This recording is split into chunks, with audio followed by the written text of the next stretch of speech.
is the ones who have placed their faith in the Lord Jesus Christ. And not the feelings. Don't put your feelings in the Lord Jesus Christ. Your faith. Julle wil nie met saam praat vanoggend nie. I don't ever must preach this morning, Evangeline, man. I feel like nuclear this morning, like a nuclear bomb about to go off.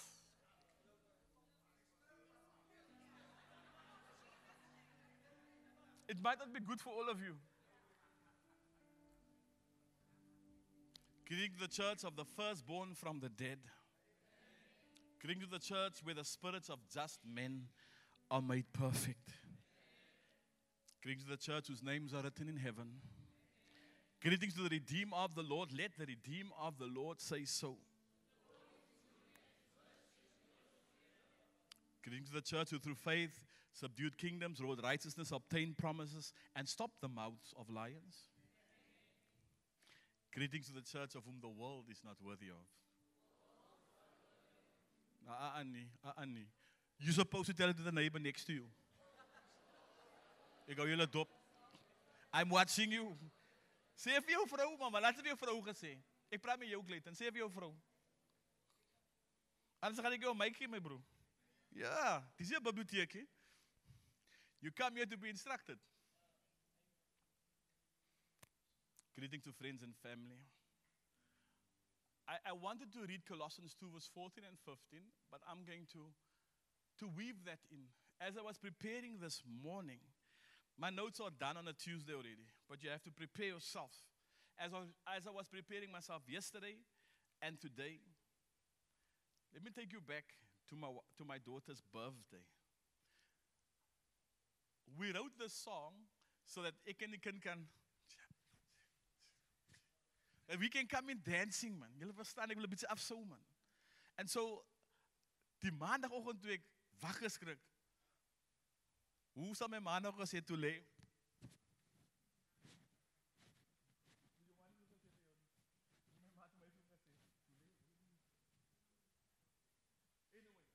So hold on, man.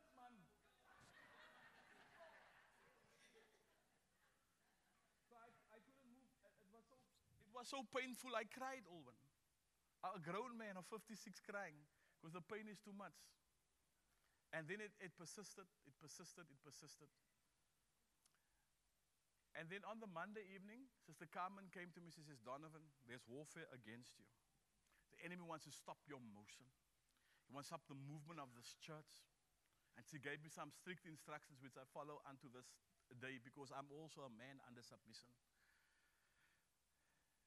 And this morning, as I sat before the Lord, I said, Lord, I have prepared this word. It's a powerful word, Pastor Alphonse. You're going to love it. You're going to love it.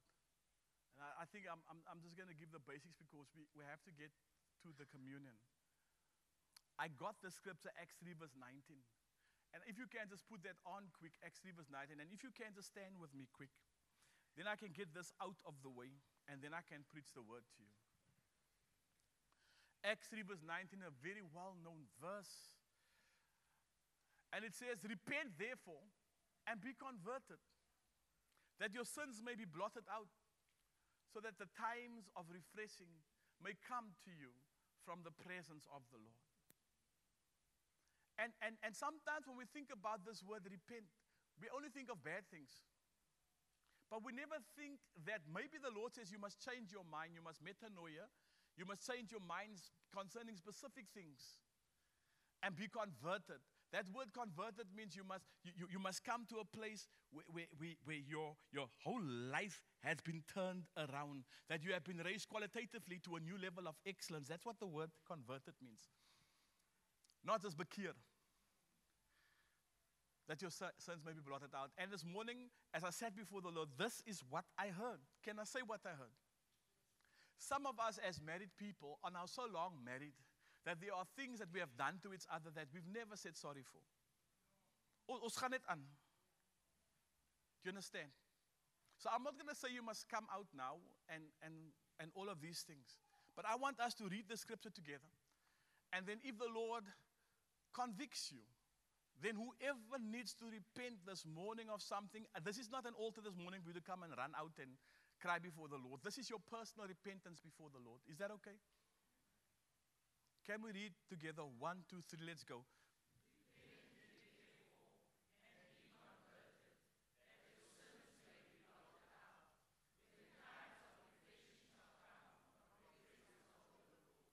Just like that. So the times of refreshing can come from the presence of the Lord. You know, we don't live in our own presence. We live under His presence, Psalm 91. And so if that is you, can we just lift our hands before the Lord and say, Lord, this is us here this morning. We are your children. If there's anything in my life that I need to repent of, that I need to be converted to, Holy Spirit, won't you come now and touch those areas? Make it known to me. Make it known to me. And have your way. In Jesus' name. Amen. You may be seated. We started with a series about kingdom formation. And part of kingdom formation is our ability to understand what tetelestai means. And tetelestai, I forgot now. What does tetelestai mean? It is done. It is paid in full. It is actually a military term. But that you know because you've heard the sermons about it. And then Pastor Alfonso started teaching you about binding and loosing. And in the context of binding and loosing, when we were taught binding and loosing something like 36 years ago, it was more for personal convenience. Devil, I bind you. Favor, I release you. But we got it wrong. This is for the expansion of His kingdom. This is not so much an individual activity as it is a church activity. Where 2 or 3 agree on earth touching anything, it shall be done by my Father in heaven. But the context is church and the advancement of His kingdom in the earth. That is what we use the tools binding and loosing for. These are the keys that the Lord has given us to extend His kingdom on the earth. And you have to bind the works of the evil one. An easier way to say instead of bind is to prohibit. To say, they sal nie hier verby kom nie. You understand what I mean? And Adasa asked me some questions about binding and loosing. And we're going to talk about that because I don't want us to go into territory that you don't understand. This morning, however, this is for people like Denise. I implore you, take your pens out, take your paper out, because here it comes. I want to introduce the section about binding and loosing, and the title is Speaking to the Earth. We are so enamored with speaking to spirits in the air that we forgot that our warfare is not only in the air. We are seated in heavenly places, yes, but there's also warfare that's on the earth. And all our attention is always in the air, spirit realm. And the witches and those who practice this type of technology that I will speak to you about this morning, they're running amok. I went to go search out what the witches did. I thought it was going to be difficult. I went onto Facebook. I just typed in hashtag witches. My Here toe kom dit net so op. Sê, waarvandaan? Dis daar lelike duivels en sommige hulle is mooi duivels, maar hulle bly duivels. My husband left me. A spell to get him back. I need a promotion at work. A spell to get a promotion. That person hurt me badly. A spell to get revenge on that person. It's all there. I'm just going to give you a context quick. Or maybe I must leave that. I think maybe just let me stick to the notes. Is that all right? I want to start off by saying that there's a war happening. It's a cosmic war. It's not a personal war against you and me. We are just actors in that war. We are soldiers in that war. But there's a cosmic war. And although it's cosmic, the fighting of this cosmic war is on the earth. And the place where it's the fiercest is in Middle East, specifically Jerusalem. Are you still trekking with me? The first rebellion and the very first war. Sorry, do you have the notes in front of you? Do you have the notes? For those of you who are here for the first time, just ask one of your neighbors to send it to you. So the first war, or the first wave of this war, is the rebellion in Eden, Genesis chapter 3. The conflict in Scripture begins on the ground. Say ground. Say on the earth. Say earth. On the ground of Eden, a garden planted by God. Humanity's failure was not military, but it was moral. The war of loyalty and truth. When Adam sinned, the ground was cursed. And Genesis 3 verse 17 says, "Cursed is the ground because of you. Through painful toil, you will eat the food from it." Have you noticed that God was the first person to offer a sacrifice on the earth realm? When Adam and Eve sinned, he had to give them clothing. And so he had to slaughter an animal, and the Bible says he then puts the hide of this animal on them.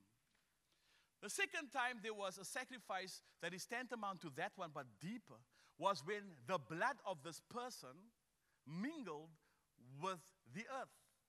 God himself appeared when somebody's blood is spilled on the earth. Whether you know it or not, it is so. When Cain killed Abel, God was the first person on the scene. And he spoke to Cain about killing his brother. He says, the blood is crying out.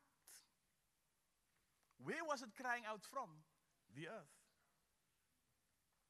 So the soil itself bears witness to man's rebellion and the loss of dominion via Adam. The second wave of this war is the rebellion of the watchers. Genesis chapter 6 verse 1 to 4. The sons of God saw that the daughters of men were beautiful, and they took wives. They didn't take concubines. They didn't take girlfriends. It was a legal transaction. And for those of you who follows the old traditions of a wedding, there's a transaction happening. There's a lobola that had to be given. What was the lobola that the angels gave? Think about it. Go read the book of Enoch. So the sons of God saw that the daughters of men were beautiful, and they took wives. This rebellion corrupted the DNA of the human race with violence and depravity. You see, your DNA and my DNA, it is governed to worship God. But if your DNA is changed, it's no longer governed to worship God. That's this drive for AI, artificial intelligence within a synthetic body that doesn't have to worship God. But what is greater than AI? DI. Divine intelligence. Listen, don't be quiet on me now, no? Unless you are listening. Are you listening? Okay. So that was the second wave when the sons of men, the Ben Elohim, when they took daughters of men, the earth became a stage of judgment. God had to judge the earth. The third one, maybe you don't know about this one, but this one is documented in Deuteronomy 32, was the Tower of Babel, where Genesis 11 verse 1 to 9, where humanity was placed in their boundaries. Ooh. The Bible says in Deuteronomy 32 verse 8 to 9, when the Most High gave to the nations their inheritance, when he divided mankind, every nation on this planet is under the rulership of a son of God. Deuteronomy 32 verse 8 and 9. He fixed the borders of the people according to the number of the sons of God. So every Bawan, every nation on this planet is under a celestial being. But the Lord's portion is his people, Jacob, his allotted heritage. Before Israel existed, before Jacob had his 12 sons and the 12 sons gave birth to the nation of Israel, God already allotted Israel as his portion. All the other nations were given to sons of God. And from that moment, if you want to understand the Old Testament going into the New Testament, the Old Testament is Yahweh fighting against other gods, and Israel fighting against the nations. I'm going somewhere with this. I'm going somewhere with this. So what you see in Genesis 11, when they build that zechariah, the circular altar, they knew they would never be able to reach the heavens. They weren't trying to reach God. Come on, somebody. They were just allotted into their separate portions. They were trying to reach out to the Son of God who's over them. That's why they built the Tower of Babel. Now let's think about Moses for a moment. God then raises up Moses to confront a Pharaoh and the gods of Egypt. Yet Moses faces rebellion from within Israel. He's supposed to fight the evil one. He's supposed to fight Pharaoh. But he faces rebellion amongst his own people. And in Numbers chapter 16, this is telling for me. Numbers chapter 16, Korah rises up against Moses. And the Bible says, you can go read it, Numbers chapter 16 from 31 to 32 is the one that is really good, but read from verse 1, that whole chapter. Here you had Korah and 250 noblemen. These were rich people, these were intellectual people, these were people who are of well-renowned. These were not people who couldn't do anything. And the complaint was this: Moses, you have gone too far. God doesn't only speak to you. Now listen to this technology. Listen to this technology. And so what Moses then did, he says, okay, you 250 people, and Korah is the leader. He says, okay, bring your incense bucket. Bring it before me, and we will see of which incense. I don't know what that word is now, man. What's that word? That little bucket that they put the. Anyway, you know what I'm talking about. So a bucket wat die as insit. Yeah, it's an incense bowl. I'm just looking for the right word, but my English was nog Heideveld, man. So Moses says, you bring all your incense bowl before the Lord, and tomorrow God will decide if the nation must follow you or if the nation must follow me. And so these 250 people, on the morning that they presented their incense bowls before God, because they were dik of Moses, they were dik of Moses' brother, they were dik of Deborah, they were dik of all of these leadership. And then God not only consumed their incense baskets or bowls, but burned them up alive. And the earth swallowed them in. How do you like that? The earth swallowed up Korah, Korah's wife, who wasn't there, Korah's children, who weren't there, Korah's grandchildren, who weren't there, and all the other 250 people that stood with him. The whole camp was in fear. Think about this for a moment, Pastor Alfonso. You are busy talking to someone who is not even there at the tent of meeting with Moses and with God. And here right in front of you, the earth opens up and swallows that person. And the Bible says in Numbers 16, verse 31 to verse 32, the ground under them split apart, and the earth opened its mouth and swallowed them. Vra vir jou neighbor, wil jy die earth moet vir jou swallow?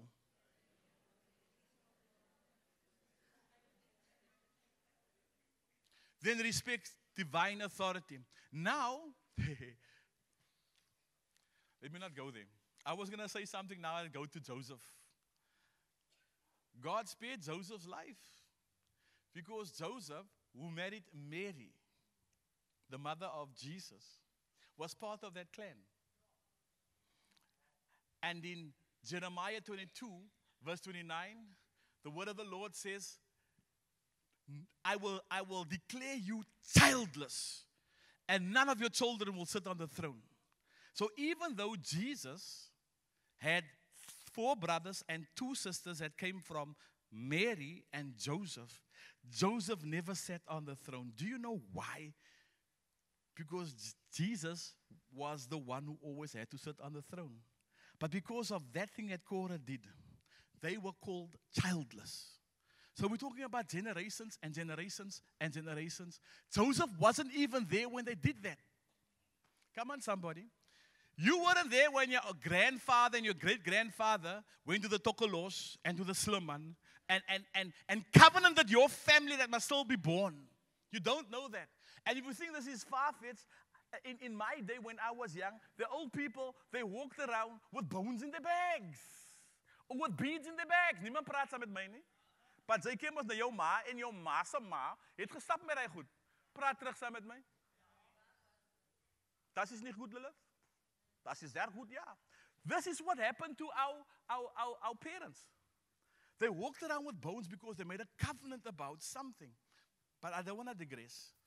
So from Moses to the Messiah, from a nation called Israel to the church called the Church of the Lord Jesus Christ. After the scattering of Babel, I'm almost there. God had to introduce the church. And he chose Abram, and Abram's seed called the Christ, through whom the blessing would come. Colossians 1 verse 20 says, through him, God reconciled to himself all things, whether on earth and in heaven. After Babel's scattering, God called Abram to begin a brand new nation, through whom all the nations of the earth shall be blessed. Genesis 12 verse 3. The cross disarms rulers and authorities. Colossians 2 verse 15. And inaugurates the church as the new kingdom of priests. Israel, they were a theocracy. A theocracy means a kingdom ruled with priests. The church is also a theocracy. It is the kingdom ruled through priests. 1 Peter 2 verse 9, and you are a royal priesthood, a holy nation, a peculiar people that should show forth the praise of him who has called you out of darkness. And now I can come to what I must speak to you about. You understand the background now. So now for the church to advance, Jesus then gives the church keys. He says in Matthew 16 verse 18, and this is where the great proclamation of Peter starts. He says, you are the Christ, the Son of the living God. Jesus, he gets excited, says, flesh and blood has not revealed this to you, Peter, but my Father in heaven. So you have flesh and blood revelations, where people speak to you and they give you their revelation, and because you don't know it, now it's a revelation for you. But then there's also Father revelation that has never been heard on the earth, where the Father speaks directly to you, like he did to Peter. He said to Peter, the one standing in front of you is the Son, the Messiah, the one that will take away the sins of the world. And then Jesus was excited and says, flesh and blood has not revealed this to you, but my Father who is in heaven. And I say unto you, you are little rock. And upon this revelation, what's the revelation? That Christ is the Son of God. I will build my church, and the gates of hell shall not prevail against you. Therefore, I give you the kings of the kingdom. Whatsoever you bind on earth shall be bound in heaven, and whatsoever you loosen on the earth shall be loosened in heaven. Matthew chapter 18, the same story is now coming, but now it is about church discipline. All one steps out of line, and now we have to bring him back in line. So we first say to Owen, your behavior shall not be tolerated here. We prohibit that behavior. That's binding. And then now we loosen the grace of the body to receive him back. That's loosening. So now we're loosening back into the kingdom. So we have bound the works of the enemy, what he has done, but now we loosen the grace of God in his life. Now that particular one is given to the entire church, to bind and loose, to express the kingdom of God. Now, I've said to you in introduction, I'm rushing. I've said to you into my introduction that our warfare mostly is about the things in the air. And we get that from Ephesians 6 verse 12. Do you understand? We get that from Ephesians 6 and 12. But there is a binding and there is a loosening that was shown when God showed up for Abel. When the earth received the blood of Abel, God's tustika idaso. If you want to engage with a spirit, a good spirit, a bad spirit, it doesn't matter. The engagement with a spirit is a sacrifice, and the sacrifice is blood. I want you to let that sink in. I want to say something gross. That's why, men, you don't just take food from any woman. All I know is I once was lost, but now I'm found. You don't just take food from any woman, because you don't know what they've put in your plate. I'm talking about blood sacrifices. Can I leave it there? Julle weet waarvan ek praat? So, binding and loosening. It's actually called loosing. But would you mind if I say loosening? Because my tongue is not so lekker on loosing, man. Binding and loosing are judicial and territorial functions of the kingdom. The church's warfare is not only spiritual as in heaven, but it's also executed on the earth. And I want to, for the first time in this house, speak about binding and loosing as it pertains to the earth. Jeremiah 22, verse 29. You must write down these scriptures. O earth, O earth, O earth, hear the word of the Lord. I'm going to get back to that. Who is Jeremiah speaking to? Now, I'm going to guess it. Just read. Speaking to the earth. Genesis 1 verse 11. And God said to the earth, you shall bring forth seed, you shall bring forth herbs and plants. Who did God speak to? Numbers 16 verse 1 to 33 that I just read to you. As soon as Moses finished speaking all these words, who did Moses speak to? Come on, speak back to me. This is not a library. Who did Moses speak to, teachers? He spoke to the earth. As soon as Moses spoke all these words, the ground under them split apart and the earth opened its mouth and swallowed them up. I'm going somewhere with this. I'll take my next 2 minutes now. The earth acted as an agent of divine judgment, affirming the authority of Moses and demonstrating the seriousness of rebellion. Leviticus 18:25. The land was defiled, so I punished it for its sin, and the land vomited out its inhabitants. What did the land do? So the land can swallow, but the land can also vomit out. The land can swallow, the earth can swallow, but it can also vomit out. Romans 8 verse 19-22. I love this one so much. Now that I understand the context. For the creation waits in eager expectation for the children of God to be revealed. The King James says, and the whole earth groans in eager anticipation for the manifestation of the sons of God. Why are they groaning? Because there's a voice speaking to them, but it's not the voices of the sons of God. There are witches speaking to them, but it's not the voices of the sons of God. There are witches speaking to them, but it's not the voices of the sons of God. Hoor my iman. There are warlocks speaking to the earth, but it's not the voices of the sons of God. I'll take this last one. I'm going to stop here. Revelations 12 verse 16, you're going to like this. But the earth helped the woman by opening its mouth and swallowing the river that the dragon had spewed out of his mouth. It speaks about the dragon, Satan, wanting to, I don't know if they're speaking about Israel here or the church, but wanting to kill the child that is in the womb of either Israel, which was Christ, or either the church, which is the remnant.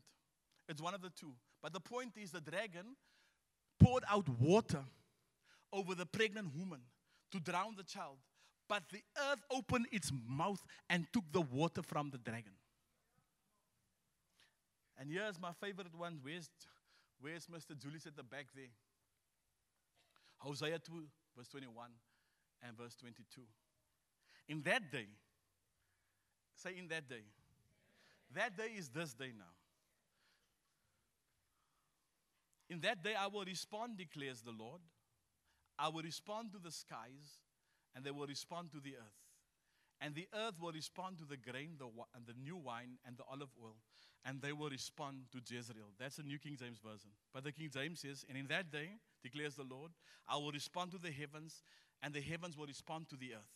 And the earth will respond to the grain, the new wine, and the olive oil. And they will respond to Jezreel. Jezreel means God sows. In this context, in chapter 1 of Hosea, it wasn't a good thing about Jezreel. It was a bad thing. But God came in chapter 2 and changed Jezreel's fortune and made the word Jezreel mean God sows. This context symbolizes restoration and blessing. God promises a time of harmony upon the earth that people can respond to because they will all be fruitful. I have more for you. I've got 1 Samuel 5 verse 1 to 5. Dagon's fall. Now Dagon is a son of God. It's a principality. And you remember the thing about Dagon and the Ark of the Covenant? You remember? The Philistines took the Ark of the Covenant. And when the Ark of the Covenant was in Philistine territory, that whole region was blessed. But what they then made was a mistake. They put the Ark of the Covenant and they placed it in front of Dagon. It's a physical construct of what they represent in the spirit. And when they came back the next morning, the hands and the torso was broken down before the Ark of the Covenant. And what that meant was the ground belongs to Yahweh now. And the fight Yahweh has is with the sons of God. And it was indication that Yahweh won this fight. I can go on. The best one, this is for business people. You remember the story of Naaman, who had leprosy? His whole body was full of leprosy. 2 Kings 5, verse 17 to 19. He didn't want to obey Elisha. Eventually he did. He goes to bath in the Jordan River 7 times. He comes out, the Bible says, his skin was like that of a baby. And then he becomes, in our terms, born again.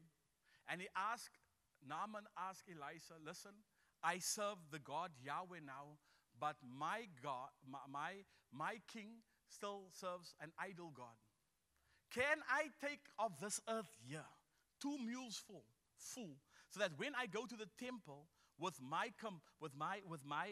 king, that I can take the sand and throw it on the floor where I worship, so that everyone will know that I worship the true and living God? And Elisha said to him, yes. There's a lot that you can elucidate from that. You can work for a betting company and bring the presence of Yahweh in that place. But we'll expound more on that. So this is about territorialism. The earth represents something on earth that happens in the spiritual. Just like Dagon fell before the Ark of the Covenant, it broke in pieces.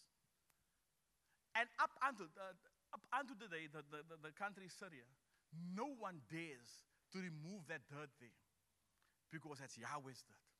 In other words, Yahweh's territory.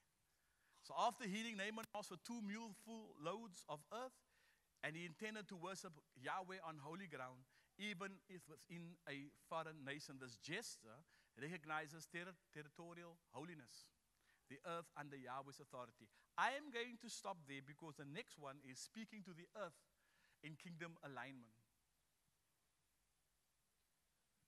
For that, you're going to practice. Last night, I've never done this before. Is that okay? But God first opens the word for you. Then you go research the word. So I know there's something here that I don't fully understand. Can you accept that, what I'm saying here? It's anecdotal right now for me. Right, Dr. Denise? It's anecdotal for me right now. I don't have peer-reviewed articles about this thing called speaking to the earthy. But I know it's right. I know it's right. All the scriptures that I've read to you now, I just want you to remember one of them. Can you remember, this is for you, Anita, Jeremiah 22, verse 29. Oh, earth, earth, earth, hear the words of the Son of God, Donovan Jacobs. I am redeemed by the blood of God, and every incantation, every evil word, every dethronement of my family name that came via my bloodline, I speak against it now. Hear a new voice in the earth. Hear my voice.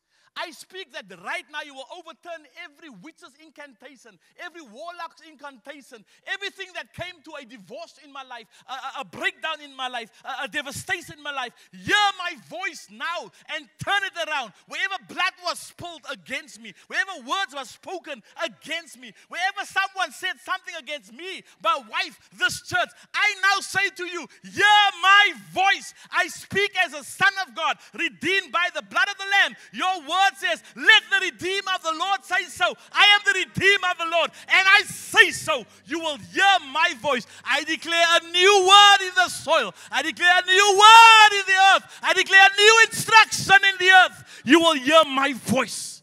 My voice declares healing. My voice declares deliverance. My voice declares prosperity. In Jesus' name. And then we took the earth last night. That was what we did last night. Then we took the earth, we picked it up, and we threw it back. I'm just telling what we did. I'm not asking you to do that now. But you can be there. You still can practice. Is that right? if this thing speaks to you. Then when we come back next week, this is the prayer that you will be praying. Ja, so by. Ek is nog eens halfpad deur. I've got 6 prayers for you here.